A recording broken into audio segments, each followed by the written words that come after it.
Parfois, les idées les plus puissantes, eh bien, elles se cachent là où on s'y attend le moins. Pas forcément dans de grands traités complexes, non, mais dans un simple projet d'école. On va plonger ensemble dans cette histoire pour découvrir un concept qui est, en fait, essentiel pour notre avenir collectif. Alors tout commence ici au Togo, avec le projet MIRAS. À première vue, c'est assez simple. Des directeurs, des enseignants, des parents et des élèves qui collaborent pour créer un jardin scolaire. Mais attention, c'est bien plus qu'une simple histoire de jardinage. C'est une véritable expérience grandeur nature sur la façon de gérer nos ressources ensemble. On va d'abord analyser comment ce projet très concret, comme construire une clôture ou planter des légumes, est devenu le point de départ de quelque chose de beaucoup, beaucoup plus grand. Ce qui est vraiment fascinant, c'est que ce n'est pas juste une idée en l'air. Le projet a mis en place des comités, des commissions, des choses très opérationnelles. Ce sont de vrais lieux où les gens se réunissent et prennent des décisions concrètes sur la manière d'utiliser et d'entretenir leurs ressources partagées. Ce fameux troisième canal, c'est justement cet espace où la communauté apprend, pas à pas, à se gouverner elle-même. Et c'est là que ça devient passionnant. Ce projet, c'est une illustration vivante d'un concept très puissant, un concept qu'on appelle les communs. Alors, un commun, attention, ce n'est pas juste une ressource qu'on se partage comme un jardin ou un puits. C'est bien plus que ça. C'est un processus actif. C'est une communauté qui décide de prendre en main une ressource et qui, pour y arriver, invente ses propres règles du jeu. En fait, c'est une véritable institution.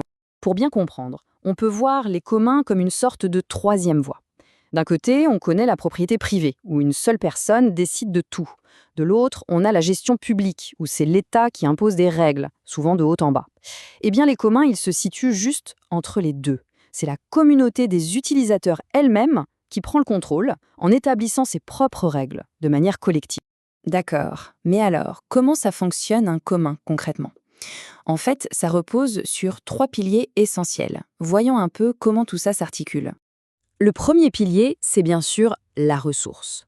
Dans le projet MIRAS, c'est évident, c'est le jardin, la terre, les outils.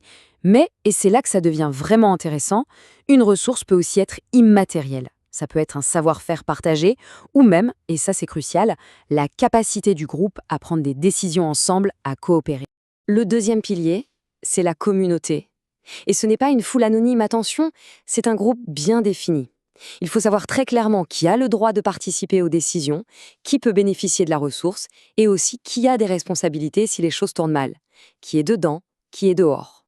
Et on arrive au troisième pilier, sans doute le plus important, la gouvernance. On peut dire que c'est le moteur du commun.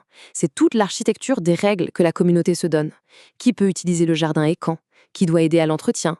Comment est-ce qu'on partage la récolte ? Et surtout, comment on fait quand on n'est pas d'accord ? C'est tout ce système de règles qui donne vraiment vie au commun. Bon, créer un commun, c'est une chose, mais le faire durer, le faire vivre au-delà de l'enthousiasme des débuts, ça, c'est le véritable défi. La lauréate du prix Nobel, Elinor Ostrom, a justement identifié des principes clés pour réussir. Ces principes, ce ne sont pas des théories abstraites, ce sont des leçons tirées du terrain.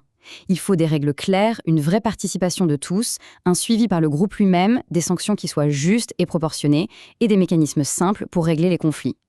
Et enfin, un point essentiel, il faut savoir s'articuler avec les autres niveaux de pouvoir comme la mairie ou l'administration sans qu'un seul acteur ne prenne toute la place. On a l'air d'avoir une bonne recette pour que ça marche. Mais alors, quel est le principal danger qui guette une telle initiative ?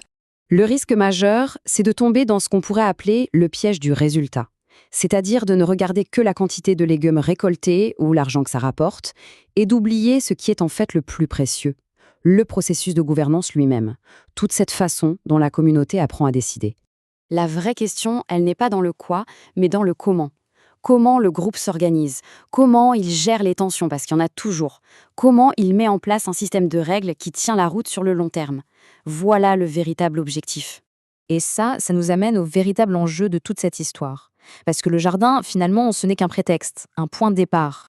L'objectif final, ce n'est pas d'avoir les plus belles tomates du quartier. Non. L'objectif, c'est de construire ce que l'on appelle le pouvoir d'agir, c'est-à-dire la capacité collective d'un groupe à transformer sa propre situation, par lui-même, en créant ses propres règles et en menant des actions communes. Ce pouvoir d'agir, c'est quelque chose de très concret. Ça veut dire une communauté qui sait prendre des décisions et les faire respecter. Ça veut dire un système où les décisions, les budgets sont transparents.